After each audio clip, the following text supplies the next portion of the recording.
This is RN Alien Bot Drop, and this is the 38th year anniversary of one of the most formative events in my life.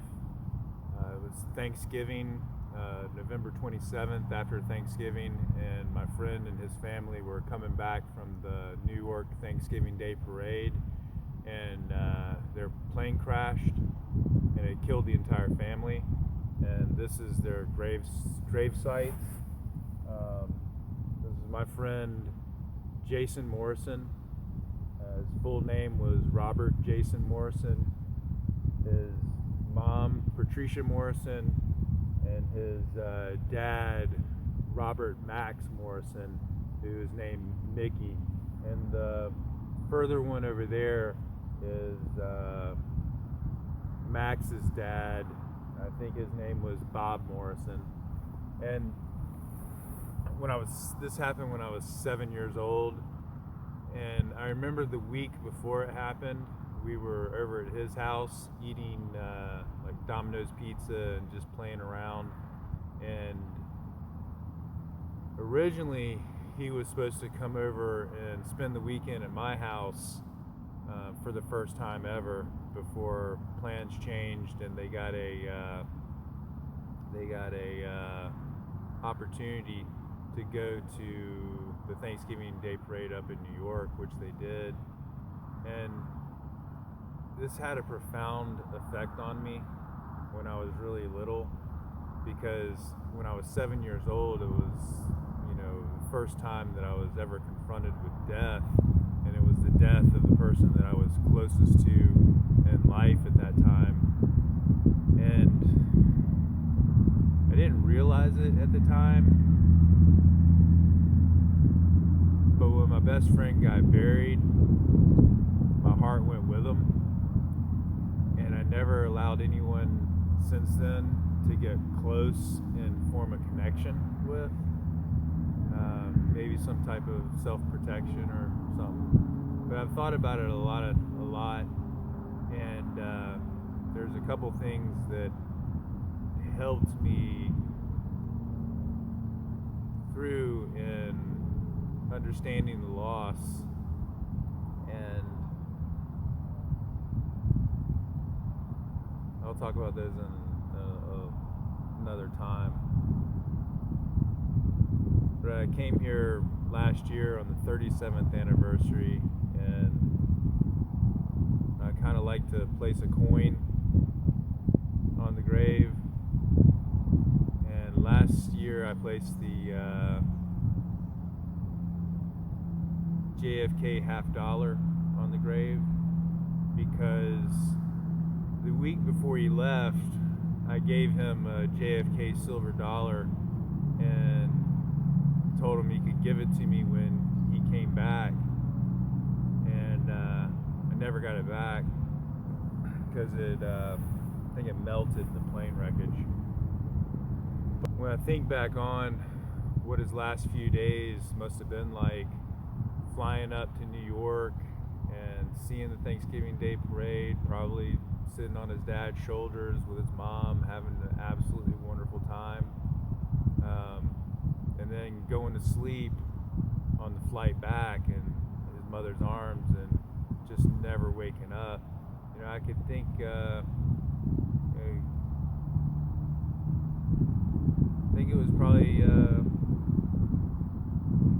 he was probably already in heaven before he died. Came out here last year, and I was walking around trying to find the grave site.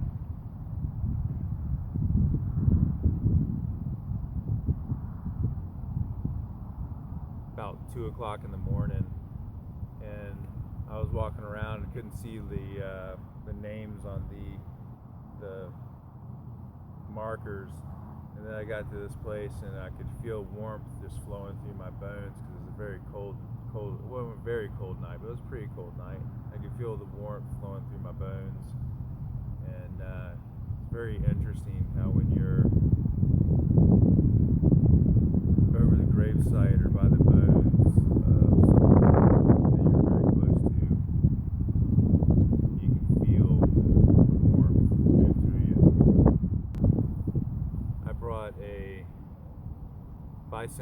quarter.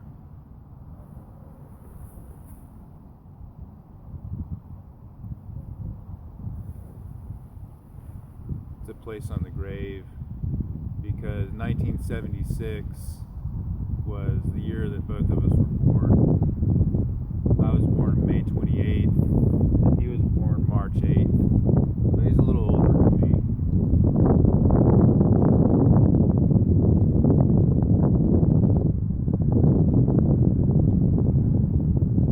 This was one of the largest, most monumental marker moments of entire life. It brought me to really consider that one day I was going to die, and it made me think, what did I want to get out of life? And I thought long and hard about, if there is an afterlife, what can I take to that afterlife? How could I best spend my time while I was alive? And I came up with that what I wanted to do was learn as much as I possibly could and have a lot of really good experiences. And the first thing that I thought about was everything that could possibly kill me. So I was like hyper vigilant about all the things that could kill me. Also, my mom comes from Southern Baptist. Her dad was a Southern Baptist minister, so there's a lot of hellfire and damnation that comes down through my maternal line. So she's always telling me about everything that could kill me. So that also probably had a little to do with it. So I thought, I want to learn as much as I possibly can, and how do I maximize and extend my time? So one of the first things that I studied was human longevity, ways to extend life through a whole number of different methods. And I always thought that if you could do one method that gave you like a 1 to 2% increase, then that's still an increase, and then that may give you enough time to find another method and then another method and another method. And I experienced a lot of pain when I lost my friend, so I never looked at methods that required taking from another. I just didn't find that to be sustainable or moral or ethical. But there are a lot of ways to extend human longevity without needing anything, without needing any drugs, without needing any special hormone treatments, but those methods require work, and I'll talk about some of those methods in another video.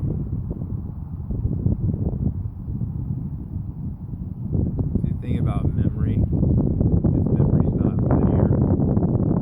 It kind of goes all over the place because you start thinking of one thing and then it reminds you of another and then another. So sometimes it's a little difficult to stay in that linear path. That's one of the things I learned from one of the greatest philosopher teachers of our time, which is Stan Lee.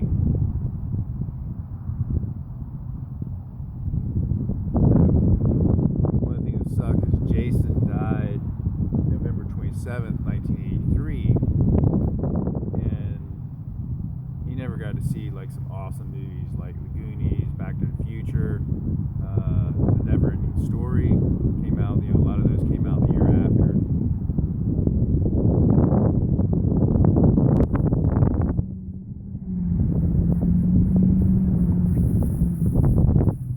So he was Robert Jason Morrison.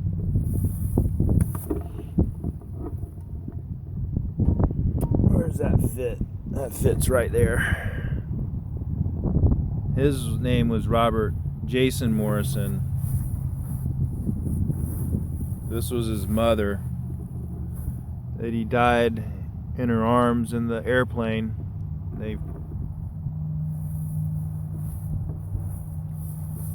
And this was his dad, who was born in 1947.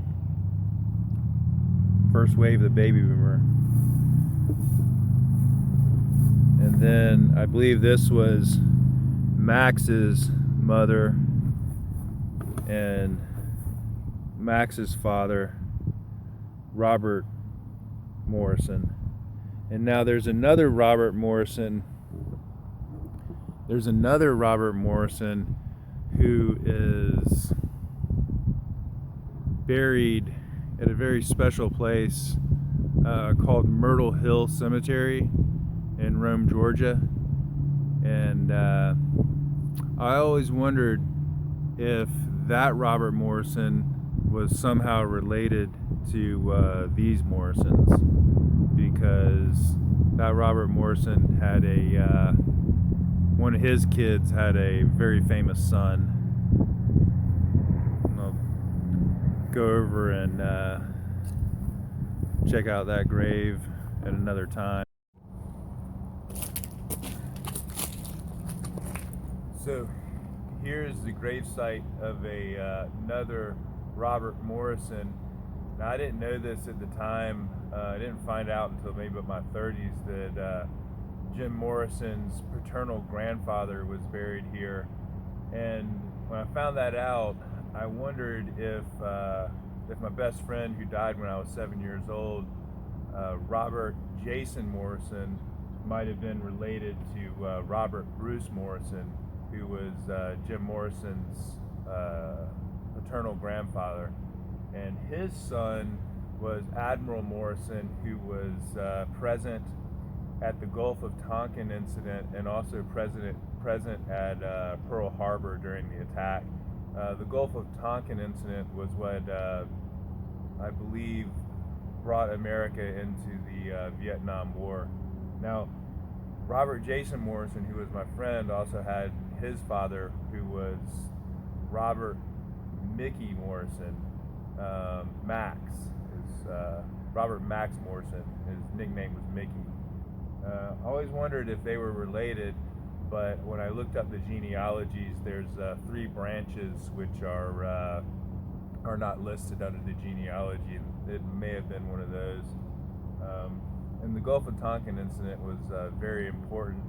There was the sinking of the USS Maddox, which brought us into the war, and their son, who was a rear admiral at the time, told his son, Jim Morrison, that the sinking of the Maddox was a faked incident, what do they call it, a false flag. And then Jim Morrison blabbed it out at a concert and a couple other interviews, and then his father never advanced in rank in the military ever again. He was in the Navy, I believe. And the Maddox is in. Now, I have no idea why that ship, if it was a false flag, would have been named the USS Maddox.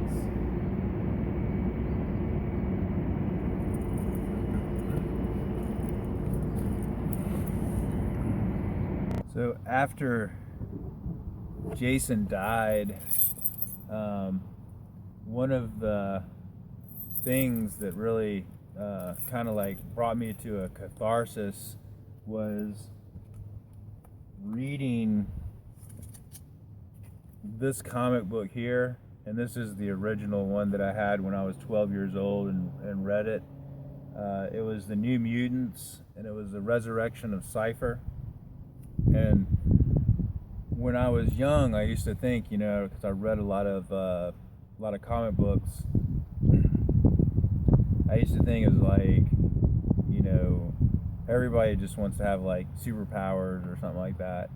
And when I was reading comic books, I was thinking, well, what are the superpowers that I could have? And Cypher was one of my favorite characters in the Marvel Universe because his power was the ability to understand any and every language that existed in the universe instantaneously. And I always thought that his power was truly amazing because his power is the power of understanding. Then another one that I thought was the power of Forge, because Forge has the ability to create anything. And like those to me seem like powers that were attainable, as opposed to, like flying or, other stuff. Which I guess if you have understanding, you can probably figure out how to fly. And if you got Forge, then you could create something that allow you to fly or turn invisible or, whatnot and all that stuff. So like this comic is truly amazing because this is the best friend of Cypher, which is Warlock, and Warlock is an alien metal organic framework that Cypher kind of starts talking to, and when he starts talking to it, it helps to evolve the metal organic framework, and then they become like best friends. And when Cypher dies, Warlock doesn't understand what death is, because the way that their species work is if there's a dead one, they can just give life force to it and revive it. So Warlock is trying to understand death, so he basically tries to give some of his life force to Cypher to resurrect him from being dead, but it doesn't work that way for humans. So Warlock carries the body around with him, thinking that he can bring it back to life, and like the other New Mutants are kind of like trying to tell Warlock, it's like, you have to let go. And he like takes Cypher up to the window of his parents, and his parents see him, and his mother starts like massively crying and stuff. But this is a really powerful comic book to read when you're 12 years old and you lost your best friend when you were like 7 years old. Because even though I had friends after that, like, there was always a part of myself that I held back, and there was always a bit of that made me kind of an asshole. Which a lot of my friends, you see that, and they'll be like, yeah, he was an asshole a lot. A sardonic, what's the worst that could happen kind of attitude.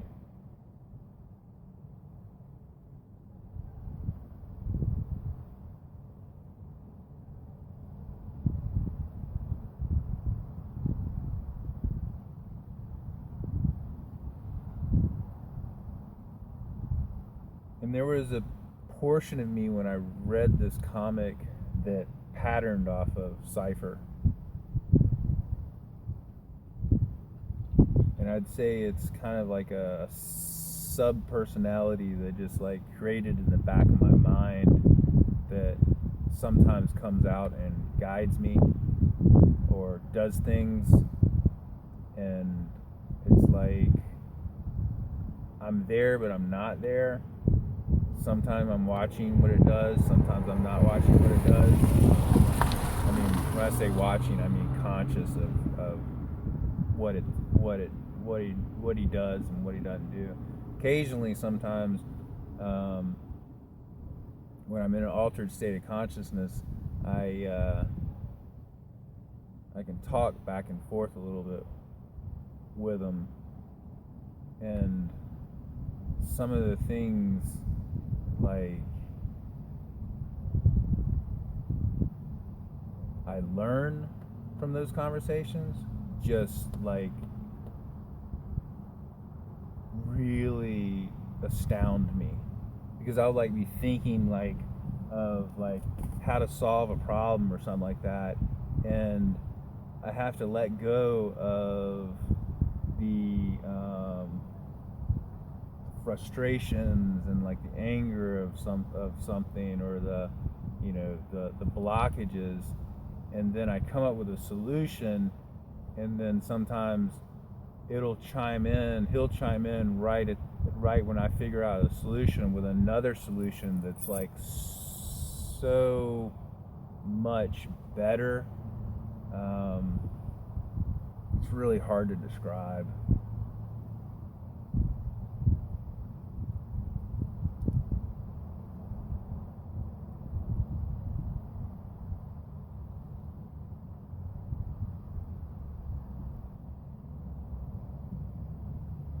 And I can't always remember it either, so I have to like immediately write it down, because like if I don't have like contact with it, with that memory, it's like that memory or that solution is like out of grasp of my normal everyday ego's consciousness.